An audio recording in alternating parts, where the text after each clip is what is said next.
good evening to our viewers. Welcome to the Evening Review Show. I'm your host, Matthias Haufiko. Well, tomorrow is Workers' Day, and let me wish all workers a splendid Workers' Day, and I'm wishing you well for the year, for the remainder of the year. We're joined in studio tonight by Ms. Kadiva Hamutumwa.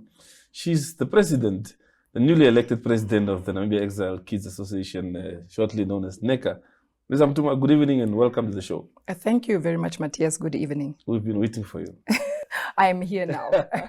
Well, you're also a worker. Let me also wish you well. Tomorrow is Workers' Day. Thank you. Yeah. Yes. Well, not so long ago, NECA had its elective in Daba. You emerged as the new leader of the association. A lot of things came from it. Well, it's normal with elections anyway. Yes. As the leader, what are your immediate goals as far as uniting the different factions that were there at the election convention? Matthias, as you are aware, NECA is a non-profit organization. We are registered and we started in 2012.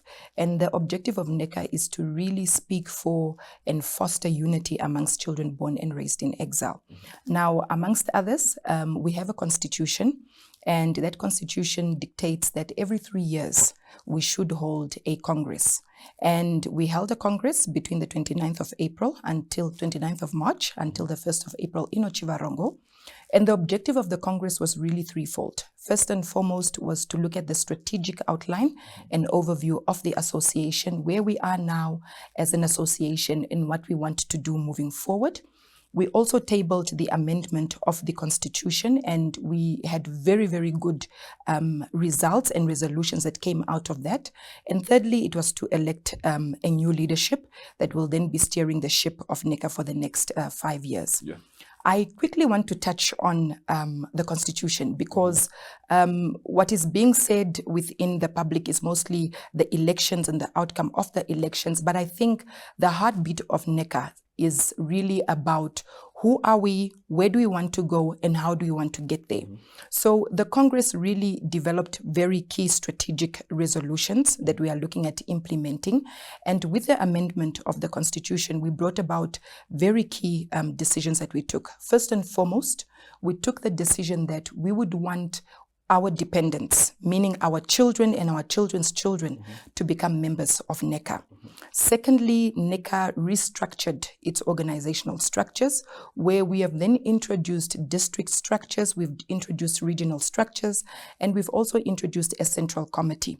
And the objective of the central committee is to really be that decision-making body in between congresses.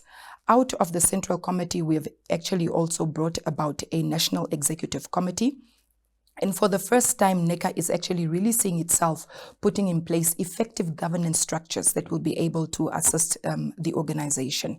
The National Executive Committee consists of 10 secretariat, and those secretariat, together with the President, Vice President, Secretary General, as well as the Deputy Secretary General, will then be running the day-to-day affairs of the association. Now, Matthias, you speak of the fact that what is the plan to unite the children born and raised in exile post the Congress. As we are aware, any election may bring about any form of tension. It may bring about any form of, and I would call it temporary fractions or divide. I think as children born and raised in exile, we are united in a common purpose, united in a common thread, and that is the identity that we hold, the identity of our history, the identity of where we were born, and the identity of where we grew up. And therefore, as a leadership, we are going to make sure that we strengthen those pillars and principles that really speak to why NECA was established, because it is through those principles and those pillars that we will be able to bring every single person back together again and create a melting pot. Yeah. I think importantly as well is with the dependence that we have just brought about, we are going to go through a phase of making sure that we unite all the offspring of the liberation struggle. So looking at our generations, as well as the generation after us, and the generation before us. So we are going to really look at the different ages. There are those who are born in the 70s, those who are born in the 80s, and then we're also going to look at uniting ourselves based on where we were actually born and where we grew up. I will give you a classical example. You are those that were born or raised in Zambia, Angola, those that were born in the United States or grew up there. So that also sometimes creates a divide in terms of where we grew up.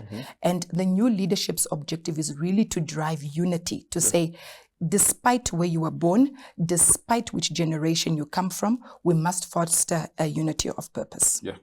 Well, you take over the leadership at a time when a lot of members of the public are asking, but 34 years later, why do we need an association of this nature? Yes. I hear you. Well, if you look at the fact that Namibia gained independence 34 years ago, now with any country that is coming from post-war, you find that the United Nations really argues for three critical things. First and foremost is reconciliation, reconstruction, and rehabilitation.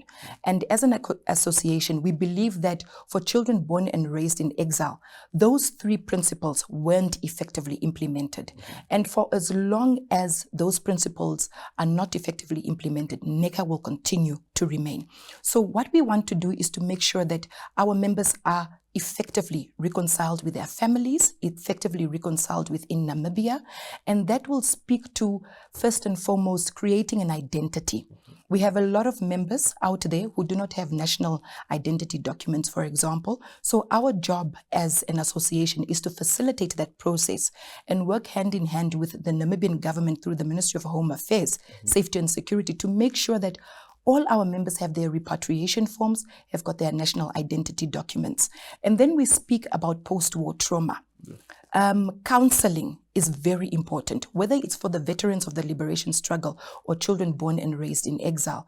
And our resolve is that we want to make sure that we rehabilitate members, or we work with government to put in place programs that our members get rehabilitated effectively. And then we are looking at reconstruction. And with reconstruction, you will note that over the past few years, NECA was really out there looking at making sure that our members get jobs. Now, what is important for the public to understand is that a member of NECA can be an unemployed child of the liberation struggle. It can be somebody sitting in parliament. It can be somebody who has their own law firm or somebody who is a business person.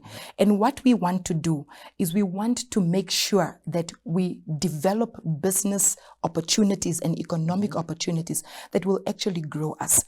We want to create generational wealth for the liberation struggle, icons as well as their dependents. Now, secondly, as children born and raised in exile, our ideology and principle is that to be defenders of the Namibian Revolution. And to defend the Namibian Revolution does not have an expiry date. We will continue to do that in perpetuity.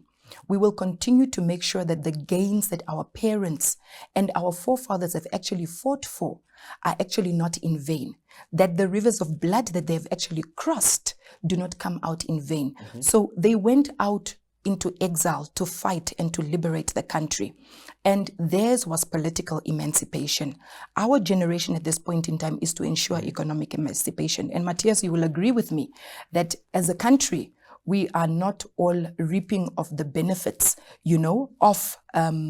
of independence in terms of getting economic fruits. We have a high Gini coefficient, we have high social divides, and we want to really foster collaboration with the government and the Swapo Party, most importantly, to make sure that the legacy of our forefathers does not go in vain. Yeah. You speak of the defense element. Yes. For you to put up a defense mechanism, there must be a threat. What are some of these threats that NECA has identified? Well, the threats that you find is social threats, alcohol and drug abuse that you find that is very, very, very strife within the young people, unemployment, frustration of unemployment. We have members of NECA that are still camping 34 years after independence. And we are saying that is not right. That cannot be tolerated. And we are going to be the voice of the voiceless. We are going to make sure that we fight for those people who are actually still camping. And I don't want to say children because we are no longer children. One of the things, Matthias, that we discussed actually at the Congress in a resolution that we took is that we need to change the name NECA. Namibia Exile Kids Association no longer speaks to who we are as an identity. We are the offspring of the liberation struggle. And an offspring can be somebody born during that time, somebody born after independence, but we are offspring, meaning those that were actually born during the time of the liberation struggle. So the threats are quite a lot. Threats of economic emancipation, where people go to sleep without bread on the table. Those are the threats that we are actually talking about. And for as long as a nation, we have those threats in society, we are going to make sure that as NECA, we work together with the Swapo Party, we work together with the Namibian government to make sure that we tackle those threats. Yeah. I mean, you also see the discourse in public where people have this feeling that when you speak of exile kids, Yes. it is more of a group of people who just want to benefit and just suck government dry. Yes, yes, yes. How are you guys working on altering that perception? Yes, no, thank you. So we're definitely going to go through a rebranding strategy. That is one of the things, because we have realized that we have not told the story of children born and raised in exile. Matthias, I can tell you, we've got Dr. Toby Aupindi. He is sitting in the National Assembly. He's a member of the Central Committee of the Swapo Party. We've got Comrade Sister Namanje. He owns his own law firm, a very good one for that matter in this country. He's a member of the Central Committee of the Swapo Party and the Political Bureau. We've got Comrade Willem Amtenya. He's sitting in the Central Committee of the Swapo Party, as well as sitting in the Swapo Party Youth League structures. He owns his own businesses, runs his own businesses, agricultural businesses up in the north. And then we have got Comrade Mumbala, who is the regional coordinator of the Swapo Party in the Karas region. So we have so many. We can go into the private sector. We have children of the liberation struggle that are actually adding to the development and the economic growth of this country. We have ambassadors, we have professors, we have lecturers, we have technocrats. So we want to change that narrative. The children born and raised in exile are not only there to apparently suck the government dry. We want to be partners to the government. We want to be partners to the Swapo Party, because that is the party in which we are born. That those are our roots. It is our identity. And what we are saying is we want to make sure that what our parents were fighting for, we continue to conclude that. Yes. And through that, one of the resolutions we have taken is to say, apart from going out and only seeking for employment, we are going to seriously go out and develop enterprises and go into commerce, because we want to get a stake in the economy of this country. Yeah. Well, Kadiva, wait for a short break and we'll be back to continue this conversation. Okay. To our viewers, wait for a short break. Stay tuned.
Oh, welcome back from this short break. Mr. Hamutumwa. Yes. Not so long ago, the High Court nullified the cabinet decision that basically gave preference for children of the liberation struggle to be given preference when it comes to certain jobs in government. And the High Court said, no, that cannot be. Every Namibian should be treated equally when it comes to government affairs. Yes. You say you want to be partners of government. Yes. How will this work? Because clearly there's no room for putting anyone in front of the other one. Yes. No, Matthias, thank you very much. I think that topic is quite a sensitive one, because of the fact that if you look at the 1989 Swapo Party Manifesto and Political Program, it really speaks to taking care of dependents, of the veterans, of those who fought the war. So our cry to the government and to the Swapo Party to say you need to consider us 34 years after independence is not a cry coming from a place of ill intent. It's a cry coming from a place where our elders, when they came back into the country, they realized that there is a need to take care of the children of those people who were really waging war. Because as opposed to going to school, our fathers and mothers had to sacrifice their lives to become a plan fighter, to be trained and to go and fight. So that is the first element that is there, where there is a duty of care and a duty of responsibility from the Swapo Party to actually take care of the dependents of the liberation struggle. However, if you look at contemporary society, we are in an independent Namibia 34 years after independence. And NECA is not ignorant to the fact that we have brothers and sisters that have also been born in the country. We have veterans that have fought in the country, because Swapo waged its war on a three front: the political, the military, as well as mass mobilization in the country. So we are cognizant of the fact that you have veterans that fought in the country. You have children that were born in the country before independence and after independence. And what we are saying is we are one at this point in time. Inclusivity is one of the principles we are really going to drive. And we as a leadership have decided that it's one of the tenets that we are really going to inculcate and embed in the broader membership of NECA. That we understand that it is not only about us, but it is about all of us. The former president used to say, talk about shared prosperity. Now, if we consider the High Court judgment, it is a pity because NECA was not a party to it. It was a case that the government had to defend, and as a result, it was very difficult for NECA to get into that case, even though we wanted to get into that case. But we completely understand, because you have about, I understand, 60% or so unemployment amongst young people. So whether a child is born and raised in exile or not, and they are unemployed, we also care about that. And when we speak for children of the liberation struggle, we will also be speaking for children that were born and raised in the country as well. Because at the end of the day, if we are saying that NECA wants to assist government and NECA wants to assist the Swapo Party, then it must be for all Namibians at the end of the day. What we have then deliberately sought to do is through stakeholder management as well as facilitation, we will continue to engage relevant stakeholders to still plead for our case for children born and raised in exile. That we will continue to do because we believe that we have every right as any other Namibian citizen to actually be employed. However, in addition to that, we are not only going to rely on seeking for employment. We are going to make sure we become owners of factors of production, such as land, and we are going to make sure that we go out there, we develop proposals, we seek for funding, and we actually start with viable business ventures. So that is really the outlook that NECA actually has at this point in time. Well, you speak so highly and so passionately about the element of inclusivity. But someone who's watching, a member of NECA who's watching, or a child from the liberation struggle, who's not part of the Swapo Party, will say, but Kadiva, you are leading an institution that's pushing to be affiliated with the Swapo Party. Correct. So how will inclusivity work if I'm an exiled child, but I don't support or ascribe to the ideals of the Swapo Party? Well, that is a conversation that we do have to have. However, NECA has chosen and decided to affiliate to the Swapo Party. That is a decision as an association that we have taken. In 2022, we sought to affiliate in line with the rules and procedures of the Swapo Party. We put in an application, which at the 7th Swapo Party Congress in November 2022, the Congress resolved to affiliate NECA. At this point in time, we are waiting for all due processes to be finalized from an administrative perspective. And what we are saying, Matthias, you can't separate NECA from the Swapo Party, unfortunately, because when we had our Central Committee meeting just the other day, Major General retired Namolo said, the Swapo Party is our grandmother, is the grandmother of NECA. Now, as simple as it sounds, it is true. There is no way you can separate. And as an association, the majority of the association has taken the decision and resolution to affiliate to the Swapo Party. Our responsibility then as the leadership of the Swapo Party is to go and engage those children born and raised in exile who are either not Swapo Party members or want to leave the Swapo Party, to convince them that the Swapo Party is the party to belong to, because we were born in Swapo. So every child born and raised in exile is a Swapo member by virtue of their birth and having been born there. So they are either leaving, but they are not coming.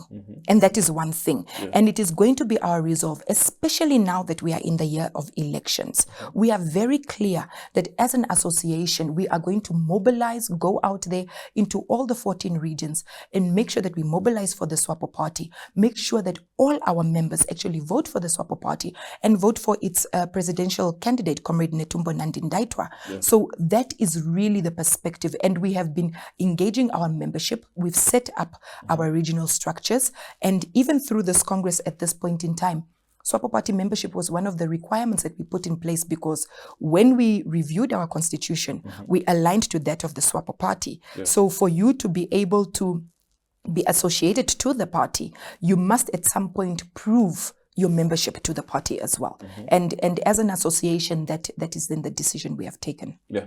Well, some members in the party would even argue that but there was an instruction at the Congress to say, guys, you guys are fighting too much. Can you at least halt the process of elections at Congress? This is the party that you call it's a grandmother to NECA. Why didn't the leadership abide to that? Well, the Congress, NECA, is guided by a constitution. And that constitution speaks to the rules and procedures that we have to adhere to.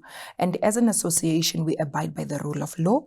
We abide by the principles of democracy and good governance.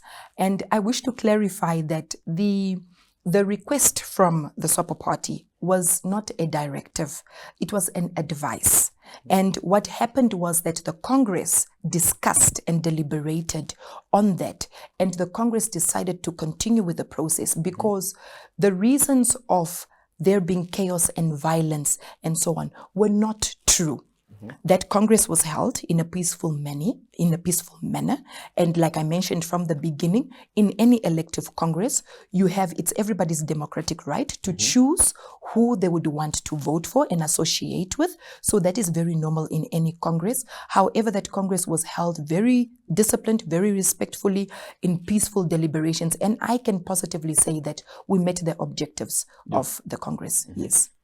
What is your relationship with your former, of course, you were vice president when she was there, Rauna Mtati? Yes. What is your relationship now after Congress? Our relationship. Have you guys spoken after Congress? Yes, our relationship is cordial. Comrade Rauna Mtati and myself remain leaders of NECA. She is the former president. She was the Secretary General of NECA at some point. And that is a part of history of NECA that will never be taken away. So we still recognize her as the former president of NECA. And we will work with her as a member of NECA.